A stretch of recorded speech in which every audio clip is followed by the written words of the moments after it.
पापा मैं बहुत अकेली हो गई हूँ। I miss you so much।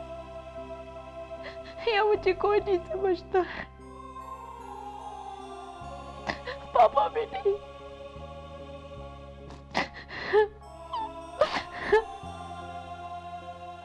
वो रिमझिम वो इस घर में आ गई है। I hate her so much। उसने आपको इतना परेशान किया पापा।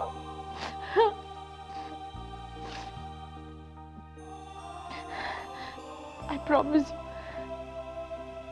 उसने आपको जितना परेशान किया ना, मैं उसका बदला लूंगी।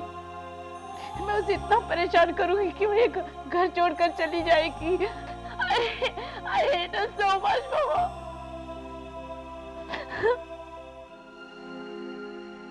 कोई मेरा साथ नहीं देता, सब उस रिमझिम का साथ देते हैं। मेरी बात कोई नहीं समझता है।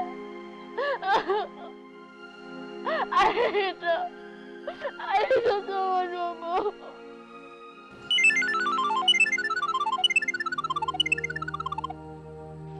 हेलो,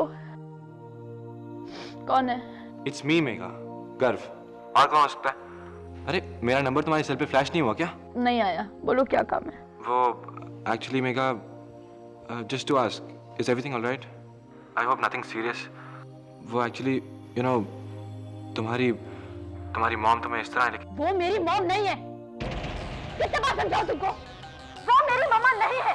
हाँ Megha, I know that, but you know aunty और तुम्हारी शक्ल इतनी ज़्यादा मिलती है कि आई थॉट वो। To hell with her face. मैं तुम्हें आखिरी बार कह रही हूँ Garv, she is not my mom, और ये बात अच्छी तरह से समझ लो, समझे तुम?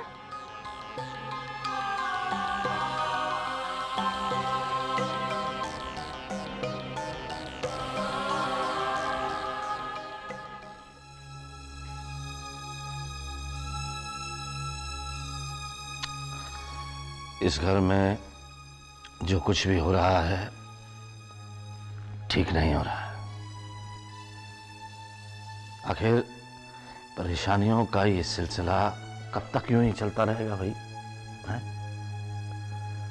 इन प्रॉब्लम्स का क्या कोई सॉल्यूशन नहीं है? अविनाश, तुम ही बताओ बेटा, हम क्या कर सकते हैं? बाबूजी, दुनिया में ऐसे कोई प्रॉब्लम नहीं है जिसका कोई सलूशन ना हो, लेकिन इसके लिए हर इंसान को खुले दिल से अपनी गलती को एक्सेप्ट करनी चाहिए और उसका सलूशन निकालना चाहिए। लेकिन हमारी मेघा, वो तो किसी की बात तक सुनने को तैयार नहीं। जो वो कहती है वो सच है और जो हम कहते हैं वो गलत है। कुछ दिन मालिनी के साथ रहकर उसका कैरेक्टर ऐसा हो गया है, वही तेवर, वही गुस्सा। खुदा ना खास्ता अगर मालिनी यहाँ जिंदा होती तो पता नहीं क्या हो जाता। अविनाश, इस वक्त मालिनी की बातें करने से कोई फायदा? मेघा जिस उम्र में है, बच्चे जिद्दी होते हैं। रिमझिम प्लीज, वो गलत है तो गलत है।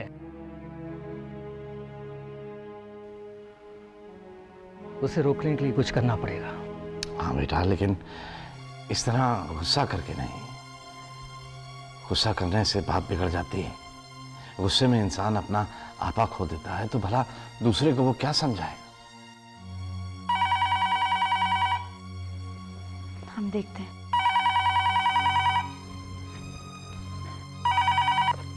हेलो माँ जी,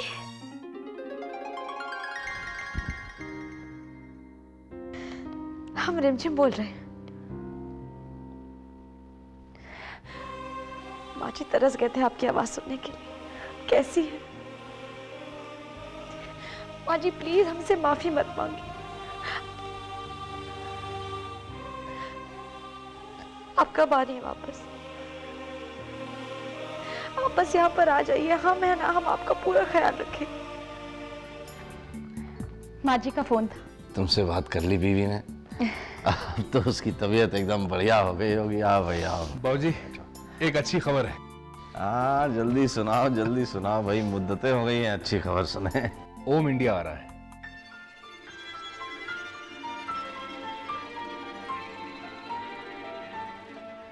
कितने दिनों से मुझे इस बात का इंतजार था कि वो लंदन से एमबीए की डिग्री लेकर लौटे और बिजनेस में मेरा हाथ बटाए। हाँ बाबूजी, आज मैं बहुत खुश हूँ। इतने सालों बाद मेरा बच्चा आ रहा है बाबूजी। मैं उसका स्वागत ऐसे करूंगी कि सब लोग हैरान रह जाएंगे। उसके आने की खुशी में बहुत अच्छी पार्टी दूंगी मैं। जयंती बेटा देखो, बात तो ये बहुत खुशी की है कि वो आ रहा है, लेकिन इस वक्त घर के माहौल ऐसे नहीं है कि हम कोई पार्टी वार्टी करें। बाबूजी, इस घर के हालात कब सुधरेंगे बताइए आप। रिमझिम और मेघा का तो झगड़ा चलता ही रहेगा। इसका मतलब यह है कि हम इस घर में कभी खुशियां नहीं मना पाएंगे। क्या हमेशा मातम का ही माहौल रहेगा इस घर में? अरे बाबूजी, इतने सालों बाद ओम वापस आ रहा है, मैं उसे टेंशन क्यों दूं? अरे नहीं बेटा, मेरा वो मतलब नहीं था। जयंती दीदी, आप टेंशन क्यों लेती हैं? ओम आ रहा है, हम सबके लिए बहुत खुशी की बात है। ऑफ कोर्स पार्टी होगी और पार्टी की सारी तैयारियां हम करेंगे।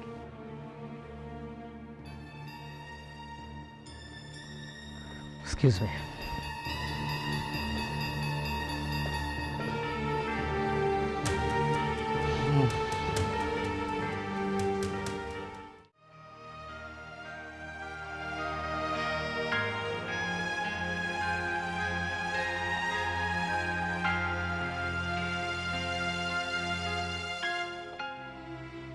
सब ठीक हो जाएगा अविनाश। लेकिन दुख इस बात का है कि वो हमारे प्यार को नहीं समझती। हमारे दिल में उसके लिए जो जज्बात है, जो कभी महसूस नहीं करती, लेकिन हमारे लिए उसके दिल में कोई प्यार नहीं है। उसके बिहेवियर से लगता है कि मेरे साथ साथ हर आदमी उसका दुश्मन है। कितनी नफरत है उसके दिल में। नफरत नहीं है अविनाश, गलत फहमी है। देखिए, वो हमें अगर नहीं समझती है तो ऐसा भी तो हो सकता है कि कहीं हम उसे नहीं समझते हो। देखो, तुम मुझे झूठी तसल्ली मत दो। सारा सच उसके सामने है। सच पूछो तो मैंने सारी उम्मीदें छोड़ दी है। I've lost hope. Please Avinash, ऐसा मत कहिए। मेघा हमारी बेटी है। उसे बदलना, उसे सुधारना हमारा काम है। और अविनाश, देखा जाए तो एक हद तक उसकी गलती नहीं है। इतनी छोटी सी उम्र में उसने ऐसा कुछ देखा है जो उसे नहीं देखना चाहिए था। बस वही उसके दिमाग में छप चुका है। अविनाश, ये हमारी रिस्पॉन्सिबिलिटी है कि वो सारी यादें हम मिटाएं और फिर देखिएगा सब कुछ ठीक हो जाएगा। जो काम इतने सालों से नहीं हो पाया, क्या वो अब हो पाएगा? क्यों नहीं हो पाएगा अविनाश? हम उसकी गलतफहमी दूर करेंगे। हम सब मिलकर उसे इतना प्यार देंगे कि वो सब कुछ भूल जाएगी। रिमझिम, क्या ये पॉसिबल है? हम आपसे वादा करते हैं, देखिएगा एक दिन आपको अपनी बेटी मेघा पर फक्र होगा।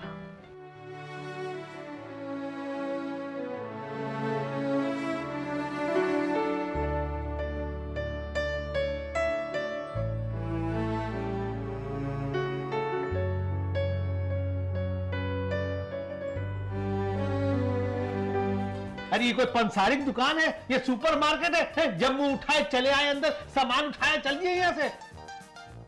सुनो, ये हमारी रसोई है, हमार मंदिर है, और मंदिर के हम पुजारी हैं। यहाँ पर तुम जैसे जो कहे ना मांस मछली खाए वालों के अंदर आए की इजाजत नहीं है। जब हम चाहेंगे तब तुम ये अंदर आओगे, और जब हम नहीं चाहेंगे ना तुम अंदर नहीं आओगे। वो देख रहे हो ना वो दरवाजा, हाँ वो LOC का बॉर्डर है। इतने सालों से मैं किचन में आ रहा हूँ और आज अचानक तुम मुझे। अचानक नहीं, रात सपने में हनुमान जी आए रहे और हमसे कहे लगे आजकल तुम्हारा रहन सहन जो है ना वो भ्रष्ट लोगन के साथ हो गया है, और वो लिस्ट में सबसे ऊपर तुहार नाम रहे। यही सब तुझसे कहते चलो रसोई से बाहर निकलो, चलो बाहर निकलो। बस करो भाई, फिर से शुरू हो गई महाभारत। देखो ना बुआ जी, हमने नहीं, इसने शुरू किया, हमें रसोई के अंदर नहीं आने दे रहा है। अरे हमार बस चले तो हम तुम्हारा खाना भी बंद कर दें। बुआ जी देखो ये हमारा रसोई भ्रष्ट कर दी इसे, और रसोई का पूरा पूरा घर जो है ना अपवित्र कर दी इसे। देखो देखो तुम लोग सारी जिंदगी अपनी लड़ाई लड़ते रहो। महाराज जी मुझे पूजा करनी है, अगरबत्तियां खत्म हो गई है, नया पैकेट निकाल के दीजिए। चलिए अभी लेते हैं, ये लीजिए आपके लिए। करते रहते तुम लोग। ये लीजिए, आज नहीं लगाना पूजा की अगरबत्ती। अच्छा दीजिए, मुझे दीजिए। ये लीजिए। हाँ रोज रोज की महाभारत चलती है। देखा, मेघा ने फिर लाउड म्यूजिक शुरू कर दिया। जब बुआ जी के पूजा का समय होता है तो संगीत को तेज कर देती है। अब बुआ जी पूजा कैसे करेंगे भाई? जैसे मेघा को आदत हो गई है ना महाराज जी, वैसे ही मुझे भी आदत हो गई है। ठीक, और तुम भी आदत डाल दो मुझे किचन में अंदर आने देने की। समझे? किचन में अंदर आए देखिए।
ये क्या हो रहा है मेघा?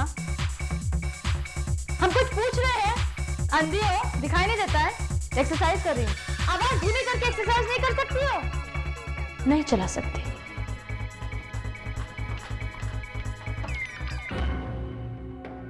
हम नीचे मंदिर में बुआ जी के साथ पूजा कर रहे हैं, तुम यहाँ पर आवाज धीमी नहीं रख सकती? ये क्या बदतमीजी है? बदतमीज मैं हूं या तुम? विदाउट माई परमिशन तुम मेरे रूम में आई हो। How dare you touch my tape? तुम होती कौन हो? समझ में नहीं आता एक बार? Don't come near me, get out, out. Maharaj ji speaker उठाइए। What nonsense!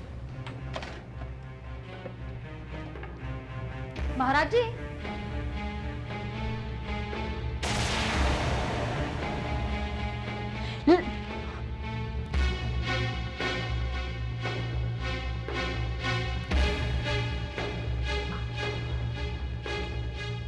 How dare you!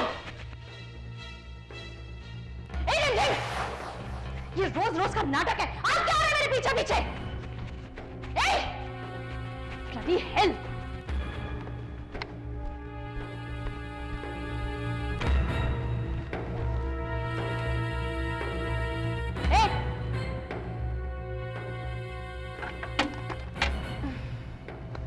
आइए महाराज जी कनेक्शन कर दीजिए।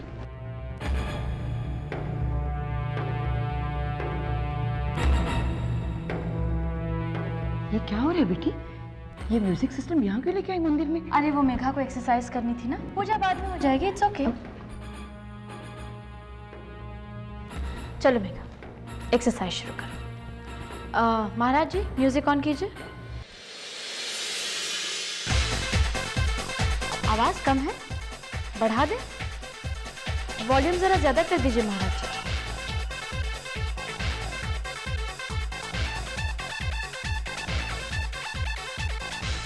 म्यूजिक बंद कर दीजिए महाराज जी।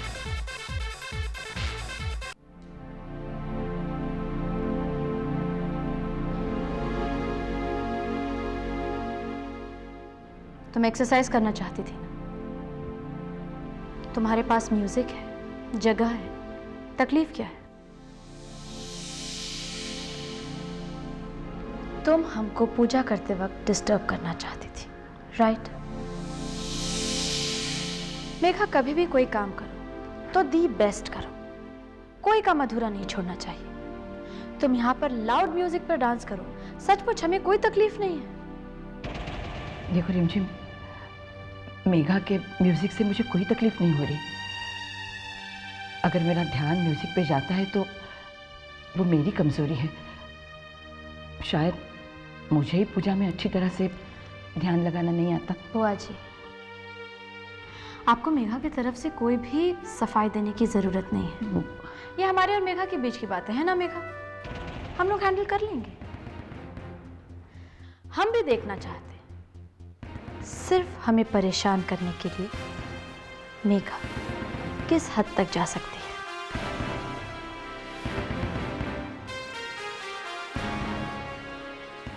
बस एक बार हमारा बेटा ओम वापस आ जाए, आते ही मैं उसे अपने बिजनेस में शामिल करने वाला हूं। मैंने तो ये फैसला कर लिया है यशोदा कि मैं उसे अपनी कंपनी का एमडी बना दूंगा। एमडी? राकेश, मेरे ख्याल से ये ठीक नहीं होगा। यशोदा, शायद तुम्हें अपने बेटे की काबिलियत पर भरोसा नहीं है, पर मुझे है। राकेश, मुझे उसकी काबिलियत पर शक नहीं है। बस इस बात का डर है कि क्या उसे इतनी बड़ी पोस्ट देना ठीक होगा। आप शायद भूल रहे हैं राकेश, जयंती और अनुराग उसके लीगल माता पिता हैं और उसकी जिंदगी के अहम फैसले लेने के अधिकार सिर्फ उनके पास हैं, हमारे पास नहीं। राकेश, मेरी मानिए राकेश, इतना बड़ा फैसला लेने से पहले आप प्लीज एक बार और सोच लीजिए। मैं अपनी संतान में कोई मतभेद नहीं करूंगा। ओम और सोहम में तुम्हें फर्क दिखाई देता होगा, लेकिन मेरे लिए उन दोनों में कोई अंतर नहीं है। ओम को एमडी बनाने का फैसला मैं हरगिज नहीं बदलूंगा। बस। नहीं बाबूजी, ये तो गलत बात है। थोड़ा सा बताकर रह गए। हम जानते हैं, अब हमें नहीं बताना चाहते हैं। नहीं, ऐसा नहीं है रिमझिम। क्या है बेटा, अभी तो शुरुआत है। अच्छा, आप पिछले 10 सालों से लिख रहे हैं और अभी तक आपकी शुरुआत हुई है? रिमझिम, तेरे जेल जाने के बाद मैंने शब्दों से दोस्ती कर ली। ये शब्द ही मेरे साथी बनकर रह गए और मैं इनमें डूबता चला गया और देखते ही देखते सालों गुजर गए। तो आप अपने शब्दों से हमें नहीं मिलवाएंगे? कुछ तो बता दीजिए। अच्छा, बता दीजिए किसके बारे में? इस किताब का शीर्षक, टाइटल मैंने रखा है नींव, बुनियाद। ये टूटते बिखरते परिवारों की दास्तान है।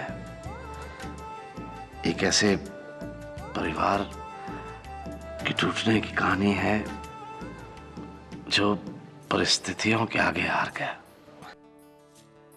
और जब परिवार को जोड़ने वाले लोग दूर चले जाते हैं ना, तो परिवार की नींव डगमगा जाती है।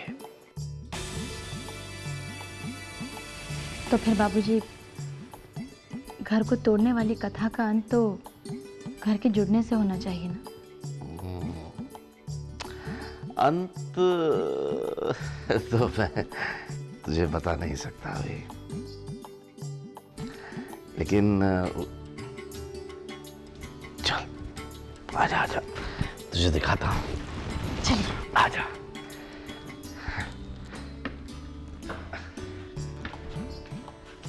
लिखा है वो नहीं बताऊंगा मैं।